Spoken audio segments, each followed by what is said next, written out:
you doing? Hmm? Chili. Chili. Chili.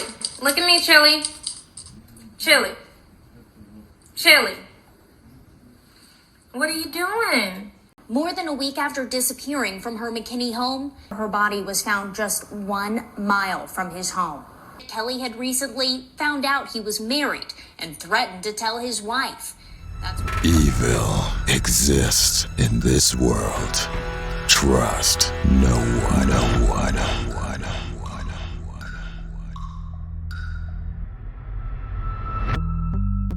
This is the story of Kayla Kelley, a beautiful, bold, ambitious woman who fell for a deceptive, two-timing man and was murdered, then buried in woods. The story takes us to McKinney, Texas, a picturesque city with a small-town feel, boasting festivals and fairs. The McKinney Performance Arts Center, Collin County Historic Museum, the famous Oktoberfest, Apex Recreation Center, green spaces, breweries, and numerous eateries. Kayla had a troubled childhood growing up in Huntsville, Alabama, where her parents struggled with drug addiction and ended up in prison, leaving Kayla to live with relatives, which drastically changed her outlook on life. She was determined to excel in school, get a good job, and live a happy life with a husband and kids. So after graduating Charles Henderson High School in 2007, Kayla attended Athens State University, where she pursued her bachelor's degree in Management Information Systems and graduated with honors in 2013. She later moved to Florida, where she earned her master's degree in Management Information Systems in 2015, followed by her Master's of Business Administration degree in Project Management at Florida Institute of Technology in 2020. Kayla was always looking for better economic opportunities. So upon graduating, she set her sights on Raytheon's new facility that was opening up in McKinney, Texas, and she applied and got the job. Kayla then moved to McKinney, Texas in 2021, where she excelled with the company and quickly worked her way up to management. Kayla was very outgoing and free-spirited. She had a really big heart that was full of love for others, with a large space reserved for her dog, Chili. Your name is Chili. Hi, monster bug. Chili. Yo, Chili. Hey, yo. Oh, she's so precious. Hey, Mommy. She enjoyed shopping for herself and others, and loved decorating her home. She was very outspoken and brave, and no one in her circle would have to wonder what her position was on anything. She was proud of all she worked hard for and accomplished, but her biggest dream in life was to be a wife and a mother. And it was that urgent pursuit that led her to blindly get deeply involved with a man she knew very little about, and the hurt of him tampering with her big dream after finding out he was not who he said he was, thus threatening to expose him, that led to her demise. In the summer of 2022, Kayla met a man online by the name of Kevin Brown, and she quickly fell in love. He was everything she hoped for in a man, and Kayla could see her dream of being a wife and mother coming to fruition through him. She had told him her biggest dream of becoming a wife and a mom, and he had even taken her ring shopping, building up her hope. They had a great couple of months getting to know each other and having fun together, but that didn't last. After a few months in their relationship, he became inconsistent, not showing up when he said he would, not answering her calls or responding to her text. And when he finally showed up or called her back, it was with excuses Kayla thought made no sense. After a few inconsistencies, Kayla became uneasy and started searching for answers. She tried to check his wallet, but there was nothing but cash in it. There was no driver's license, no credit card, and nothing with his name on it. You see, Kevin Brown was actually Ocaster Ferguson, a married man, so he was careful not to take his driver's license or anything with his name on it into Kayla's house, and usually leaves them in his car. And when they go out to eat or shop, he would pay with cash. Kayla had no idea he was doing this and did not pay attention to him always paying with cash, as she did not have a reason to doubt or check him before.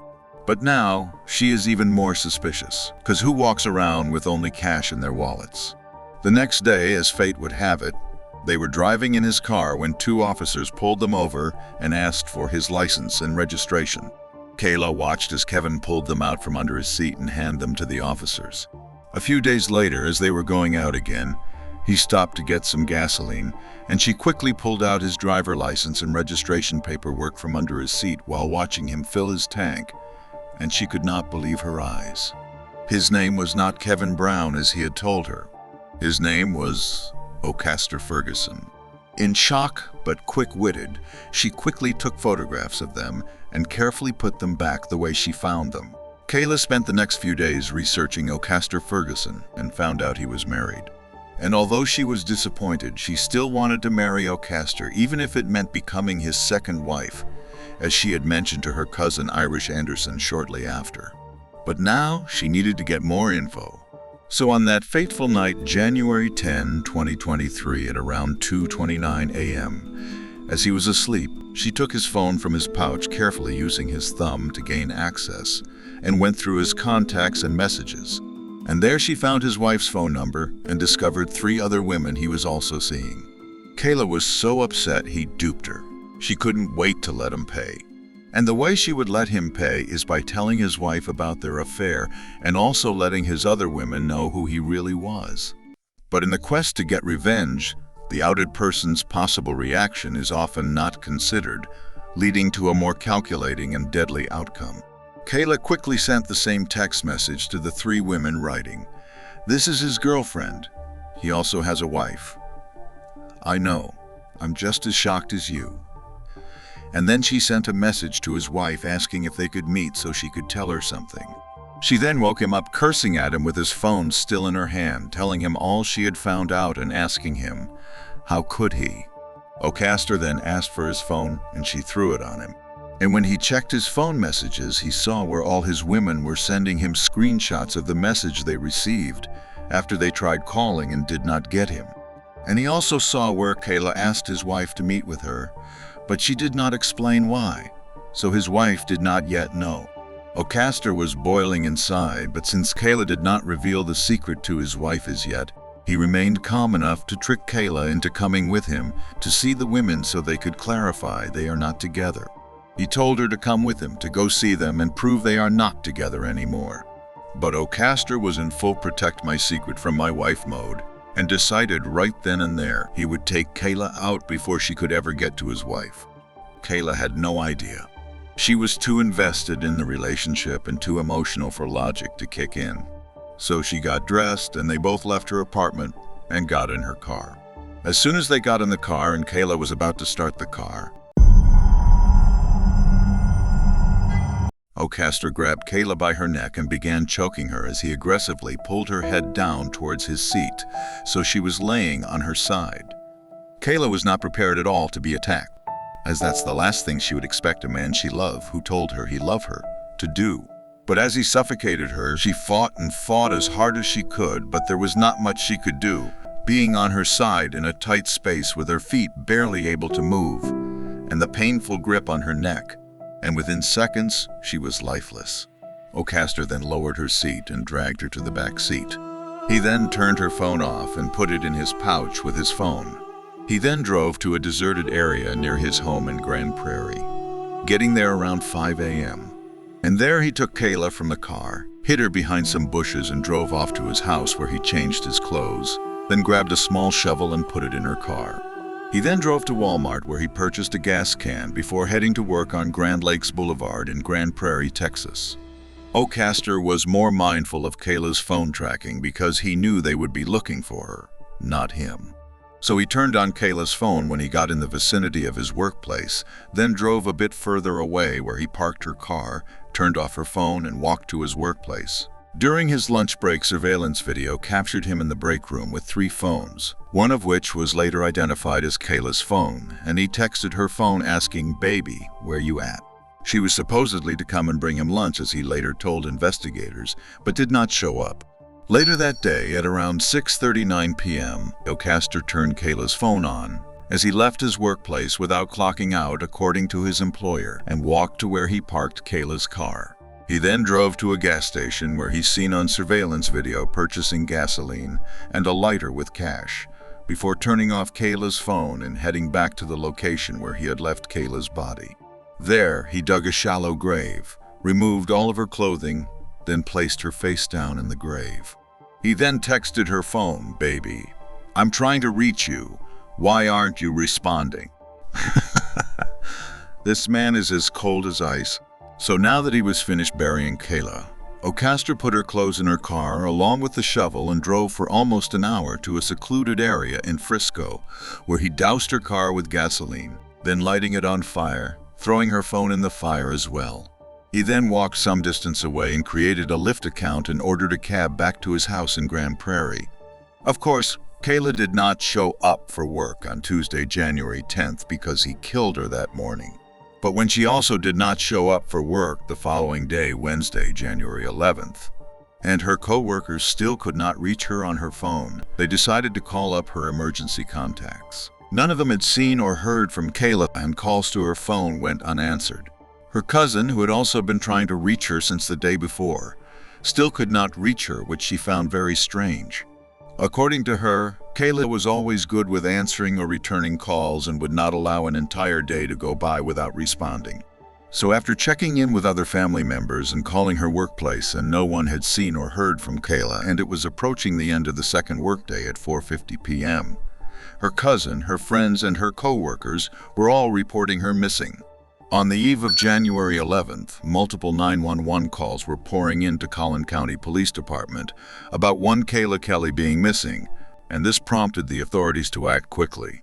By the next morning, they were at Kayla's house for a welfare check and were given access to her apartment by the building manager. And while Kayla was nowhere to be found, they found her dog Chili alone at home in her feces and without food or water, looking like she had been alone at home for a few days. But according to Kayla's family and friends, Kayla's dog was like her child to her, and she would never leave her alone at home for any extended period of time. So something was definitely wrong. Kayla had told her family and friends on the day she found out that Kevin was not Kevin, and he was a married man, and told them she was going to tell his wife. But they all told Kayla they did not want to talk to her about being with a married man. Now they're fearing the worst. During the welfare check, the investigators found a Lexus car that had been reported stolen by a woman who they now know is O'Caster's wife, Latrina Chandler, parked outside Kayla's home, and quickly secured a search warrant to search it. During the search, they found duct tape, gloves, and a towel in the car. The investigators then performed a location search of Kayla's phone and found it was last used on January 10 at 6:39 p.m. on Grand Lakes Boulevard in Grand Prairie, Texas. Later that day, on January 12, investigators received a call from the Frisco Police Department saying they had located Kayla's car in a remote location in their city, and that the car had been burnt beyond recognition in a manner not consistent with a natural fire. Meanwhile, investigators who had interviewed Kayla's family and friends discovered that Kayla was involved with a man who calls himself Kevin Brown, but was actually O'Caster Ferguson. So on January 13, 2023, they went to O'Caster's workplace to question him. O'Caster admitted he was in a relationship with Kayla since the summer of 2022, but told them he had no idea where she was as she had dropped him off at work on January 10th, but did not return with his lunch or to pick him up from work as they had arranged. On January 14th, O'Caster's phone records were analyzed, and it showed that he was in the Frisco area where Kayla's burnt car was found. During the time frame the car was being burned. Armed with this information, the investigators decided to pay O'Caster another visit. O'Caster again denied he knew of Kayla's whereabouts, but changed his story, telling investigators Kayla did in fact pick him up from work on Tuesday evening, January 10th, and they both went to her house. When asked where was Kayla in the vehicle, O'Caster told them she was in the back. He was then arrested for kidnapping and arson. Kayla Kelley's friends are the ones who told Collin County deputies that Kelley had a boyfriend at the time of her disappearance, and she had just recently became upset because she found out that he was married. Now, the suspect is still in jail tonight, but he told investigators and admitted that he used a fake name when he talked to Kelley. He also told investigators that they had been dating for at least 6 months, but would not disclose where she could be. An arrest affidavit obtained by Fox 4 on Tuesday reveals an illicit affair between Kelley and O'Caster Ferguson right before she disappeared. According to investigators, Kelley only recently found out Ferguson was married, and he never even told her his real name. January 11th, Kelley's friends and coworkers reported her missing to the Collin County Sheriff's Office after not hearing from her for several days. The next day, January 12th, Frisco police located Kelley's vehicle on a deserted county road in Frisco. According to investigators, the car had been burned beyond recognition, and the incident was not consistent with a natural fire. Deputies then went to Kelley's McKinney duplex for a welfare check. Kelley was not home, but her dog was, and it didn't have any food or water. Detectives then went through Kelley's phone records, pointing them to conversations with accoster Ferguson, who went by the name Kevin Brown. They later found his Lexus parked near Kelley's home, and according to court records, a search warrant was conducted on the vehicle, and gloves, duct tape, and a blanket were inside. On January 13th, investigators showed up to Ferguson's workplace and they spoke to him. According to investigators, Ferguson admitted to knowing Kelley, and the last time he saw her was Tuesday, January 10th, when she dropped him off for work around noon. Ferguson claimed his car was at Kelley's house because he was hiding it from his wife. A deeper analysis of Ocaster's phone data by investigators showed a text message was sent by Kayla to Ocaster's wife, telling her she needed to tell her something. Ferguson's wife was interviewed, and she told detectives she got a text message from an unknown number advising they needed to tell her something. She said she never responded, and when detectives asked to see her phone, it was broken. Monday, we visited the Grand Prairie home shared by Ferguson and his wife, but there was no answer. Also, according to his booking information, his only visitor is his wife. Location data revealed Ocaster left work on January 10th and went to a wooded area near his home. So investigators went to that area on January 18th and found Kayla buried in a shallow grave, lying face down and naked. Ferguson is still behind bars here in Collin County for allegedly kidnapping Kayla Kelley, and today we learned he is also charged with arson in this case. The sheriff's office says it's now working with the DA to determine what other charges might follow after her body was found just 1 mile from his home. In this wooded pocket of a Grand Prairie neighborhood, strangers came to leave tributes, placing flowers at the spot of the gruesome discovery of Kayla Kelley's remains. I wanted to come and show that she's not forgotten. More than a week after disappearing from her McKinney home, today the Tarrant County medical examiner confirmed the 33-year-old was the person found in a shallow grave late yesterday, just a mile from the home of her boyfriend Ocaster Ferguson, who she knew as Kevin Brown. His phone data also revealed that after Ocaster left that wooded area, he then drove to the Frisco area where Kayla's car was found, and that he created a rideshare account and used it to get a ride from Frisco to Grand Prairie on January 11, 2023. Ocaster charges were then upgraded to include first-degree murder on January 20, 2023, and he was placed on $1 million bond, which he could not pay. And he remained at the Collin County Jail until this past May 2024, when his trial started and ended on May 23rd. With a guilty verdict within 1 hour of deliberation, and was sentenced to life in prison that same afternoon. Stunning testimony in a Collin County courtroom this afternoon after a married man is quickly convicted of murdering his girlfriend, burning up her car and burying her body near his Grand Prairie home. Ocaster Ferguson decided to make a final plea to jurors, and they gave him life in prison. Maria Guerrero is live with reaction from the courthouse today. Maria? Yeah, Meredith, Ocaster Ferguson simply looked up as he learned his fate. Life in prison for the murder of his girlfriend, Kayla Kelley. Here is reaction we just got with his defense attorney, Bubba King, followed by the lead prosecutor in this case and DA Greg Willis. I would never argue with jury verdicts, and I think based on the evidence that they heard, I think they resolved it in their minds reasonably quickly. He exhibited the same behavior that we saw through all of those text messages. He is a liar, and he lied then, and he lied to police, and he lied on the stand. She has this amazing family. You just think, what a monster this world, this man did this to her. And so that your guy is getting justice for her. This jury deliberated not even for an hour today, first finding Ferguson guilty in the January 2023 murder of Kayla Kelley. Police finding the 33-year-old's body nude, face down in a shallow grave near his home in Grand Prairie, 1 week after being reported missing out of Collin County. Finding her only after tracking his movements, pulling cell phone and data video, as well as surveillance video. Despite Ferguson taking the stand in his punishment phase, sharing a wildly different account this afternoon, jurors agreed with police that he suffocated and buried Kelley after she followed through on threats to expose him to his wife, but also other girlfriends, going on to burn her car, then trying to create an alibi by texting Kelley while holding her cell phone at his job and even in the wooded area where her body was later found.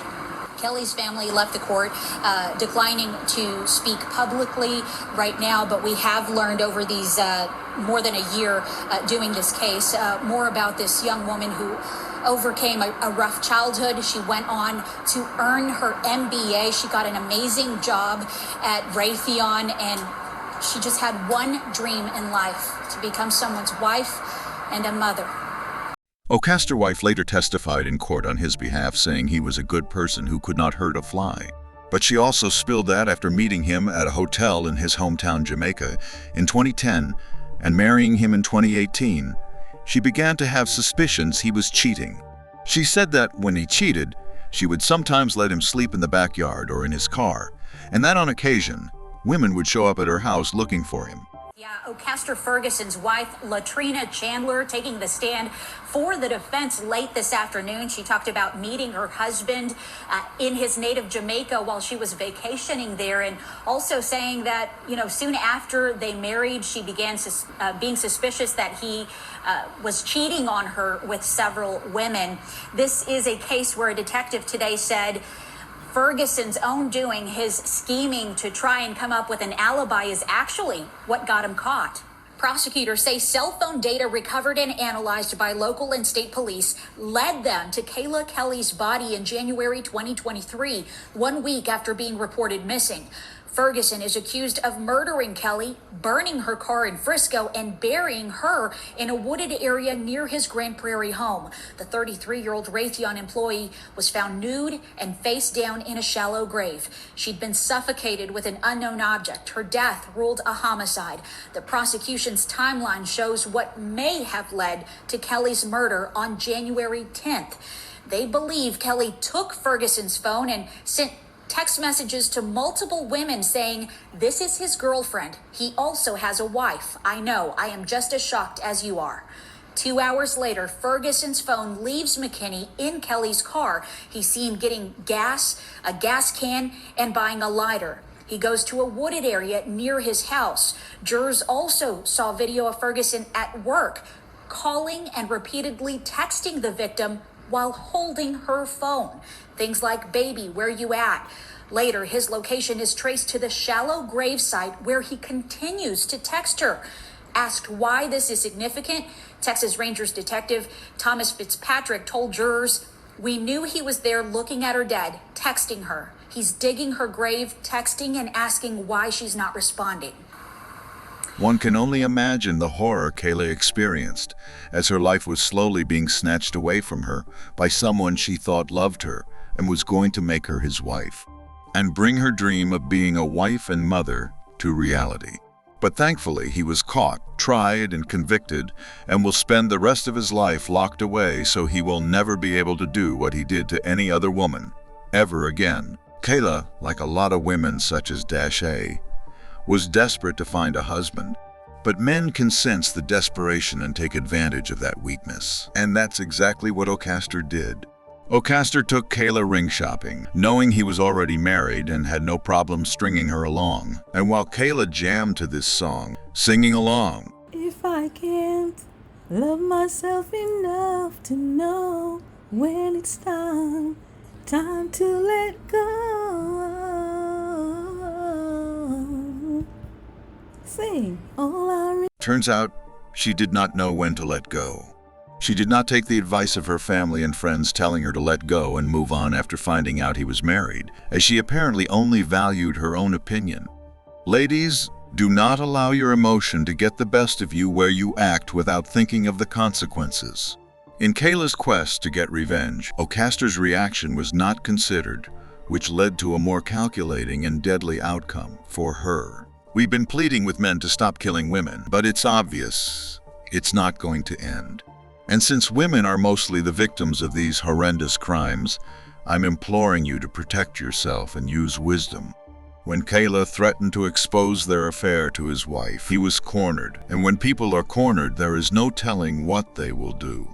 Of course, not all men will murder their side chicks when faced with the threat of exposing them to their wives, but you'll never know if the man you're seeing will until it's too late, as in Kayla's case. So it's best to not find out. Properly vet the men you're interested in, and in the event the vetting prove insufficient and you find things out later, count your loss and move on. Do not threaten the man. Ever. 33-year-old Ocaster Ferguson will spend the rest of his life in prison for a crime he thought he would get away with. And now Kayla's precious soul can rest in peace. What would you have done if you'd fallen in love with a man and months into your relationship you found out he was not who he said he was? Think about it, then share in the comments. And please like, share, and subscribe for more videos. Thanks for tuning in. Until next time, stay safe out there. And remember, trust no one. She's